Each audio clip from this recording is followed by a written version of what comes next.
Welcome to Wrestling with Snipes. Today we'll be reviewing Dynamite for Wednesday, September 11th, 2024. The show kicks off with Tony Schiavone bringing out Christian Cage and the family. Christian says, "My son Nick told me Christian Cage has infinite aura." He says, "This contract makes me the man. I'm the next heavyweight champion of the world." He says he's finally brought the machine out and Luchasaurus is the best big man in the business today. Tony asks him why he was going to cash in at All In, All Out. Christian says, "I actually decided it wasn't the right time to cash in. But Daniel Bryan, your days as champion are numbered because I'm the next heavyweight champion of the world." Then we go back to see Renee Young with the Don Callis family and Will Ospreay. Callis says, "Will, I've entered you and Nick into the tag team turmoil match tonight to crown #1 contenders." Ospreay says, "Thanks, bruv, but really, I'm not interested."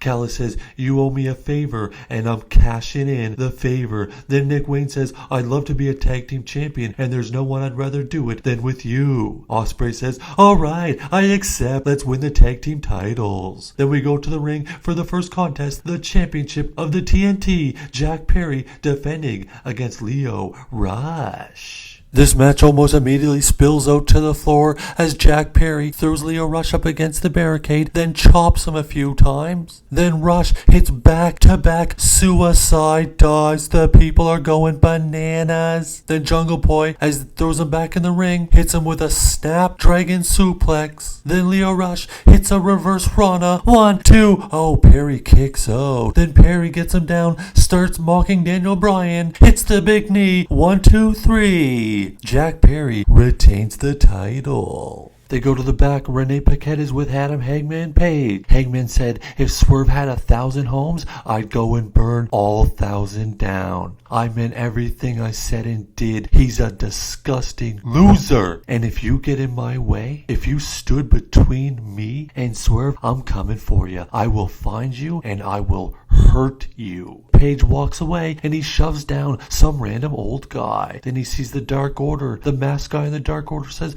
"I didn't even know who you are anymore." Then he turns around and he goes face to face with Double J. Jarrett says, "Page, you are gonna regret the day you put your hands on my wife." Then Hangman punches Page in the face and Hangman knees him to the gut and throws Jarrett on top of a bunch of folding chairs, and then people break it up and get in between them. Out next come Private Party and Commander, and then they get attacked by the BBC and Pac. Pac grabs the mic. He's the only one to speak. He says, "This company is terrible. It's in terrible shape."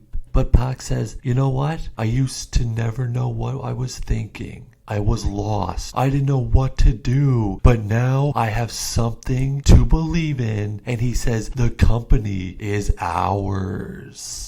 Next, we see the Learning Tree arrive in a nice car. "Hey guys, today is a great day to be in the Learning Tree. Look at my new Bentley convertible." Jericho's wearing his 7,000 jacket Orange Cassidy ruined with orange juice. Jericho said it happened 4 years ago, so now I've stolen his backpack as collateral, and I found something in the backpack I will show everyone later tonight. Then we go to the ring. Sammy Guevara one-on-one with Ricochet. Gymnastics galore start the match. Then Ricochet uses his feet to toss Sammy outside of the ring. Then he hits a cool flip over the top rope onto Sammy. They battle up the ramp. Sammy tosses him into the set. Then Sammy hits a very nice super kick. Sammy climbs to the top of the set and hits a cool moonsault onto Ricochet. Then they battle back to the ring and Sammy hits a Canadian Destroyer. 1, 2, 2 count. Sammy looks like he's getting frustrated, and then Ricochet hits the Vertigo. 1, 2, 3. Ricochet picks up the victory. After the match, Mortis destroys Ricochet and Sammy comes into the ring with a steel chair to make the save. Sammy then raises Ricochet's hand as we go to commercial break.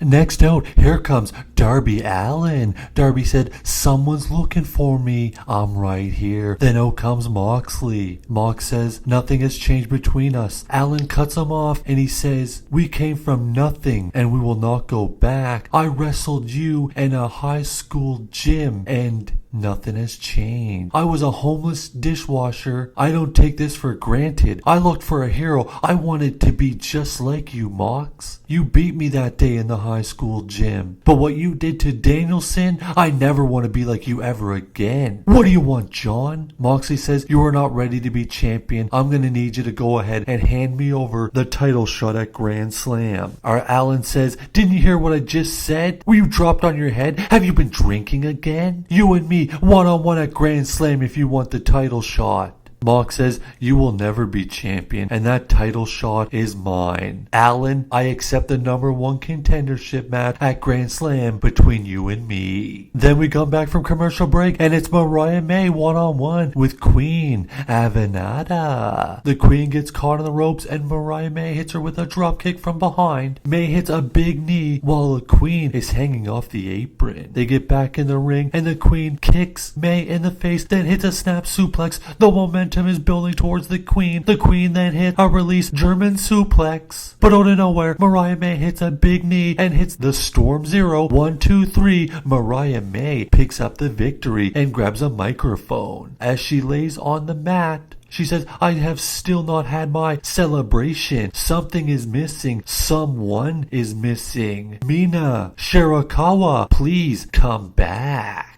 Next out come the Learning Tree, going in a 6-man tag against the Iron Savages. Not sure what the purpose of this match is, and why I have not seen Iron Savages in like a year. Meat chants break out as Big Bill and Boulder try to tug on each other. Then the Bad Apple hits the Diamond Dust, and the Learning Tree pick up the victory. Jericho, wearing his $7,000 jacket that has orange juice all over it, says, hi guys. He says, I want my $7,000 back. If you don't give it to me, I'm just gonna start taking all your belongings. In the bag, I found a picture of you and your former best friends. Orange Cassidy, you're still obsessed with friendship. There is no friendship in pro wrestling, and if you think there's a friendship, you are being used. I want my cash, Orange Cassidy. Cassidy shows up on the Tron. He says, I do have your $7,000, but not all on me. My boys are bringing the rest of the cash. Then we see Kyle O'Reilly and Mark Briscoe on a forklift, and they drop $7,000 in coins into Jericho's Bentley. Jericho looks upset, and Orange Cassidy said, well, that should do it. Then it's the main event for the #1 contenders for the Tag Team Championship Turmoil match. First pinfall or submission wins, and out come the champions, the Young Bucks, who will have a ringside seat for the match. Before we talk about the match, we'll talk about the teams.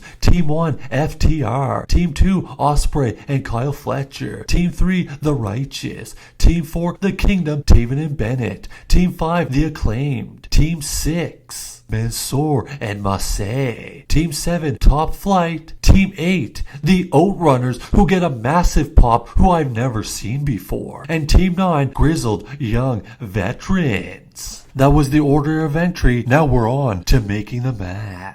The match starts off with Ospreay and Fletcher getting outsmarted by FTR. FTR hits a superplex by Dax, followed by a splash from Wheeler onto Ospreay, but they only get a 2 count. There's brawling all over the ringside by all men in the match. An 8-man suplex happens in the match. A big body slam from the Outrunners. Massive pop returned. Then they hit the double big boot on Dax. The Outrunners are running wild. Then they hit the double clothesline on some guy to the outside. They hit a combination elbow drop to the Dutch. Then members of Top Flight through the air to the outside, taking out multiple guys. Darius Martin hits a top rope drop kick. Mike Bennett hits a big pile driver in the middle of the ring. In the end of the match, Dante Martin goes for a frog splash, lands right before he eats Kyle Fletcher's knees. Then Ospreay from behind hits the forearm. Fletcher rolls him up. 1, 2, 3. Will Ospreay and Kyle Fletcher win the match and are headed to Grand Slam to challenge for the Tag Team Championship. Oh my, what a dynamite.